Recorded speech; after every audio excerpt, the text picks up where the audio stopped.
అత్తగారింట్లో కోడలు ఆకుల చాటు పిందెలా అణిగి మణిగి ఉండాలి. ఆ మాట వింటూనే విజయ పకపకా నవ్వింది. మరి నవ్వలేక ఆయాసంతో రొప్పుతూ బలవంతాన నవ్వుని దాచుకుంది. నానమ్మా, హో నానమ్మా, ఆకుల చాటు పిందె, ఆకుల చాటు పిందె అంటూ కిలకిలా నవ్వింది. పెద్దంతరం చిన్నంతరం లేకుండా ఏమిటా ఇకిలింపు? సామాన్లు సర్దుతున్న సావిత్రమ్మ చిరు కోపంతో అంది. లేకపోతే చూడమ్మా నానమ్మ మాటలు. నేను అత్తవారింట్లో ఎలా మెలగాలో గంట నుంచి బోధిస్తుందా? అది చాలదన్నట్లు అదే అదే ఆకుల చాటు పిందిలాగుండాలంట. బలవంతాన నవ్వుని ఆపుకొని చెప్పింది విజయ. సావిత్రమ్మ కూతురు వైపు చూసి ఓ నిట్టూర్పు విడిచి తిరిగి సామాన్లు సర్దడంలో మునిగిపోయింది. పిచ్చి పిల్ల, ఎలా ఉంటావో ఏమో. నాయనమ్మ మనవరాలి ముందు భవిష్యత్తుని ఆలోచిస్తూ అంది. నానమ్మ, నువ్వు మొదట కాపురానికి వచ్చినప్పుడు ఆకుల చాటు పిందిలానే ఉన్నావా? విజయ తెచ్చిపెట్టుకున్న అమాయకంతో అడిగింది. ఇంత అమాయకురాలివి ఎలా ఉంటావో ఏమో. ఈ కాలం వలె ఆనాడు మేము ఉండేవారమా? అత్తగారంటే పెద్ద పులు అనుకొని భయపడి చచ్చేవాళ్ళం. మొగుడితో పగలు మాట్లాడేది లేదనుకో. నలుగురు పిల్లల తల్లులు అయిన తర్వాత పగలు 10 మంది ఎదుట ఎంతో అవసరమైతే ఒక్క మాట మాట్లాడేవాళ్ళం. ఈ కాలంలో లాగా మూడు ముళ్ళు పడుతూనే సినిమాలు షికారులునా? అయ్యో రాత. నాయనమ్మ మొత్తం నీడలు గుర్తు తెచ్చుకుంటూ అంది. ఆ మాటలకు విజయ నవ్వుకుంటూ గదిలోకి వెళ్ళిపోయింది. ఆడదానికి ఇంత నవ్వు మంచిది కాదు. పిచ్చిపిల్ల ఎలా ఉంటుందో ఏమో. నాయనమ్మ విజయ్ గురించి దిగులుగా అనుకుంది. దేనికైనా 4 రోజులు అలవాటైతే సరి, అన్నీ తెలిసొస్తాయి. సావిత్రమ్మ అంది నిర్లిప్తంగా. విజయ గురించి సావిత్రమ్మకి లోపల దిగులుగానే ఉంది. పైకి గాంభీర్యంగా ఉంది. కానీ విజయ మాటకి ముందు పగలబడి నవ్వడం, ఆడామగ ఎవరైనా సరే దబాయించి మాట్లాడడం, చిలిప్పన్లు చేయడం, అవతలి వాళ్ళని టక్రతనంతో ఏడిపించడం, ఈ లక్షణాలు అత్తవారింట్లో అపార్థాలకి దారితీయొచ్చు. ఈ విషయాలు తప్పించి అన్నీ బాగానే ఉన్నాయి.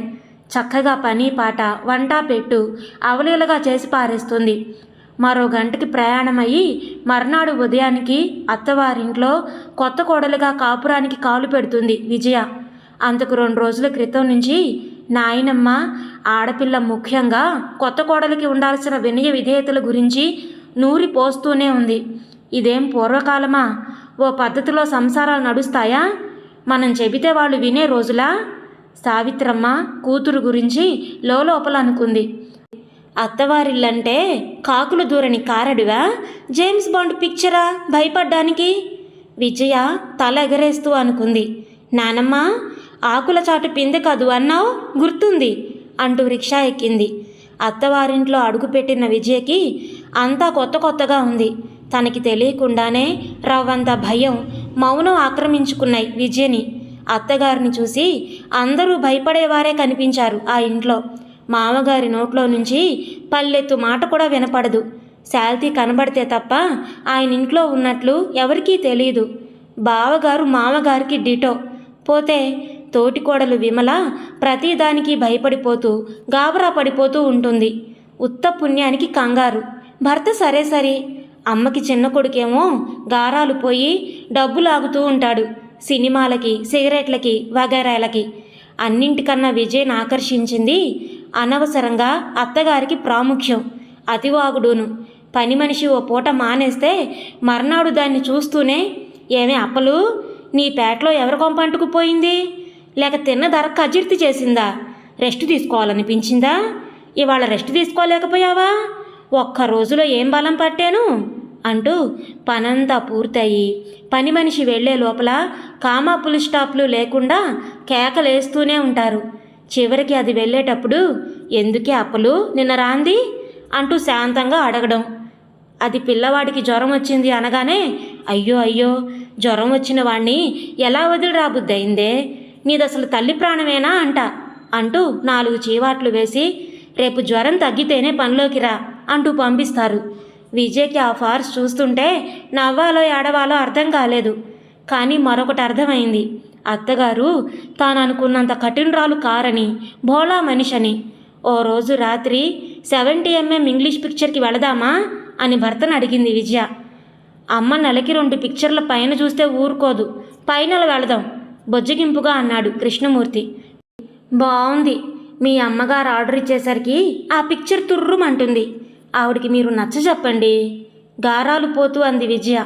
అమ్మతత్వం తెలిసి నా అంతటి నేను అడగను, నువ్వైనా గట్టిగా మాట్లాడి అమ్మ మనసు నొప్పించొద్దు అంటూ అమ్మ గురించి గంట లెక్చర్ ఇచ్చాడు. విజయ కసిగా పెదవి కొరుక్కుంటూ ఆలోచనలో పడిపోయింది. అత్తగారి మనసు కష్టం లేకుండా ఒప్పిస్తే అంది. చాతైతే చూడు, ఒకే త్రాటిపై నడుస్తున్న ఈ సంసారం కకావికలు కానీయకు, అదే నిన్ను కోరేది అన్నాడు. కృష్ణమూర్తి మాటలు కొరివికారంలా మండిన చిరునవ్వుతో, నేనంత మూర్ఖురాల్ని కాదు, మంచిగానే అత్తగారి చేత మీ ఇరువురు పిక్చర్కి వెళ్ళండి అనిపిస్తాను. అప్పుడు నీ అంత తెలివిగలది ఎవరూ లేరని మంచి బహుమతి ఇస్తాను. కృష్ణమూర్తి అనగానే తల ఎగరేసింది విజయ. మామగారి పింఛను 100, బావగారి జీతం 500, భర్త జీతం 600. 1 తారీఖు రాత్రే అత్తగారి చేతిలో పోస్తారు. ఆ డబ్బుని గోద్రేజ్ బీరువాలో భద్రం చేసి ఇంటి ఖర్చుల దగ్గర నుంచి మగవాళ్ల సాదర ఖర్చు, సినిమాలు, సాయంత్రం పూలు అన్నీ ఆవిడిష్ట ప్రకారం జరగాల్సిందే. 600 జీతగాడు తన భర్త.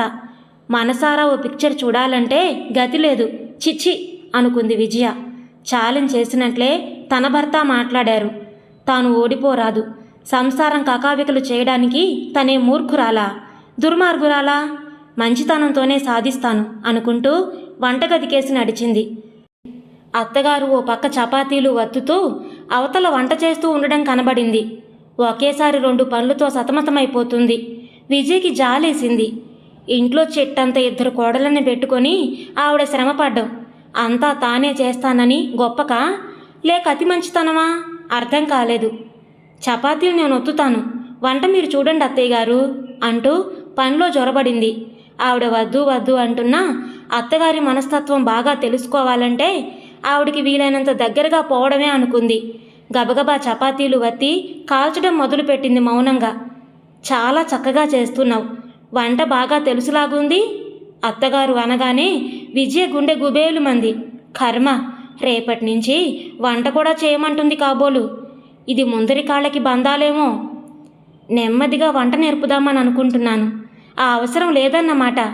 వంట చేతైన ఆడదానికి కష్టమే లేదనుకో అంటూ వంటలోని కష్టసుఖాలు చెప్పడం మొదలుపెట్టింది అత్తగారు. అప్పుడే ఆఫీసు నుంచి వచ్చిన కృష్ణమూర్తి విజ్జీ అంటూ కేక పెడితే ఓసారి వెళ్ళొచ్చి తిరిగి చపాతీలు చేయడంలో పడిపోయింది. మరో 10 నిమిషాలాగి మళ్ళీ పిలిచాడు కృష్ణమూర్తి విజయని. వాడు పిలుస్తుంటే వెళ్ళవేమిటే, ఆ పని నేను చూసుకుంటాను వెళ్ళు అంద అత్తగారు. విజయ కదలలేదు. అప్పుడే ఒక చిలిపి ఊహ కూడా కలిగింది. అదేదో ఇంగ్లీష్ సినిమా, ఇవాళతో వెళ్ళిపోతుంది, వెళదామని అమ్మనడుగు అంటున్నారు అత్తయ్య. 10 రోజుల క్రితమే కదా సినిమా చూసాం, వద్దంటాను నేను అంది విజయ ఎంతో సహజంగా. ఆ మాట వింటూనే ఒక్క క్షణం ఆలోచించింది. వెంటనే కృష్ణ అంటూ గట్టిగా కేకవేసి పిలిచింది. విజయ పై ప్రాణాలు పైనే పోయాయి. తాను అబద్ధం అన్నట్లు తెలిసిపోతుంది. భర్త హీనంగా, అత్తగారు చులకనగా చూస్తారు. భగవాన్, ఏం చేయాలి? లోపల కృంగిపోయింది. పిలిచావా అమ్మా? కృష్ణమూర్తి గుమ్మంలోకి వచ్చి అడిగాడు. అవునరా, పిలిచాను. కొత్త కొత్తవి నేర్చుకుంటున్నావన్నమాట. విజయని మొదట సినిమా చూపించి తీసుకురా. ఇంకా ఎందుకు నుంచుంటావు? అవతల సినిమా మొదలవుతుందేమో, తొందరగా బయలుదేరు అత్తగారు ఆజ్ఞించినట్లే అంది. విజయ బిత్తరపోయింది అనుకోని ఈ పరిణామానికి. అమ్మా అయోమయంగా అన్నాడు కృష్ణమూర్తి. ఒరే, నన్నేమీ ప్రశ్నించకు, వెళ్ళమన్నాను వెళ్ళు. నీకు మళ్ళీ చెప్పాలా విజయ? పెద్దవాళ్ళ మాట అంటే లక్ష్యం లేదా ఏమిటి? వెళ్ళు అంది గదవాయింపుగా. పిల్లిలా ఇరువురు అవతలికి జారుకున్నారు. అమ్మని ఎలా ఒప్పించావు విజ్జి? కృష్ణమూర్తి అడిగిన దానికి ఎలా జవాబు ఇవ్వాలో తెలియలేదు విజయకి. తర్వాత చెప్తాను, నా మీద నిజంగా ప్రేమ ఉంటే అడగొద్దు అంది. కృష్ణమూర్తి ఏమనుకున్నాడో తిరిగి ఏమీ ప్రశ్నించలేదు. విజయ సినిమా కోరిక తీరింది. ఓ రోజు విమల, విజయ, అత్తగారిని ఏదైనా అడగాలంటే నాకు భయం. మా మేనత్తగారి అబ్బాయి ఈ ఊరొచ్చాడు. ఓ రోజు భోజనానికి పిలవాలనుంది, కానీ ఏం లాభం అంది దిగులుగా. ఆ విషయం నాకు వదిలేయక్క అంది ధీమాగా విజయ. విమల మేనత్త కొడుకు ఓ రోజు వాళ్ళ ఇంటికి వచ్చాడు. అది సాయంత్రం 5 గంటల వేళ. ఆ సమయంలో ఇంట్లో అందరూ టిఫిన్ తినే వేళ. ఉప్మా ప్లేట్లలో సర్దుతూ అత్తగారితో అంది విజయ. టిఫిన్ టైంకి వచ్చారు, టిఫిన్ పెట్టి పంపిస్తే సరి. అత్తయ్య ఏమంటారు? ఎప్పటినుంచో అనుకుంటున్నాను ఆ అబ్బాయిని భోజనానికి పిలవాలని. టిఫిన్ తిన్నావు పో అంటే బాగుంటుందా అంది అత్తగారు.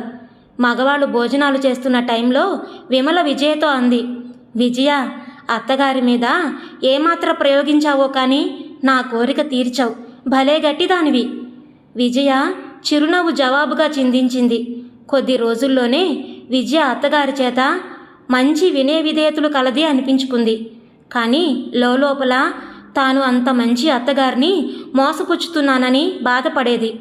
ఓ రోజు దూరపు చుట్టం ఒక ఆమెతో అత్తగారు మాట్లాడుతూ కూర్చుంది. అటుగా వచ్చిన విజయ చెవిలో తన పేరు వినపడి గోడ పక్క ఒదిగి నుంచుంది.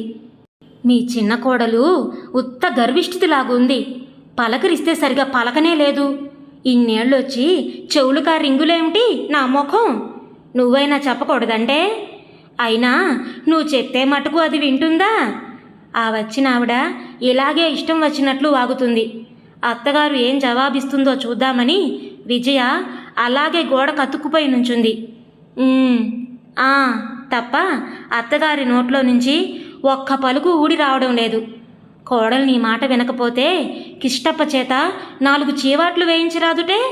అయ్యో రామ, నీకే అంత తెలివుంటే నీ కోడలాటలు ఎందుకు సాగుతాయి? దేనికైనా పెట్టి పుట్టాలి. పెద్దదాన్ని చెప్తున్నాను, డబ్బు దశకం కాస్త జాగ్రత్త చేసుకో, ఎందుకైనా మంచిది. ఆడదాని ఒంటి మీద బంగారం ఉండడం ఎంతో రక్షణ. ఏదైనా నగలు చేయించుకో, ఆనక ఏమనుకుని లాభం లేదు. వచ్చినావిడ సలహా ఇస్తూ కూపీ తీస్తుంది సంసారం గురించి. నేను అదే అనుకుంటున్నాను అన్న అత్తగారి మాట విని విజయ నిర్ఘాంతపోయింది. అప్పటికప్పుడు వాళ్ళ దగ్గరికి వెళ్ళి 4 దులిపేద్దామనుకుంది. ఇలాంటి కుచితపు బుద్ధుల వాళ్లతో మాట్లాడే కన్నా కీలెరిగి వాత పెట్టడం మంచిదని నోరు మూసుకుంది.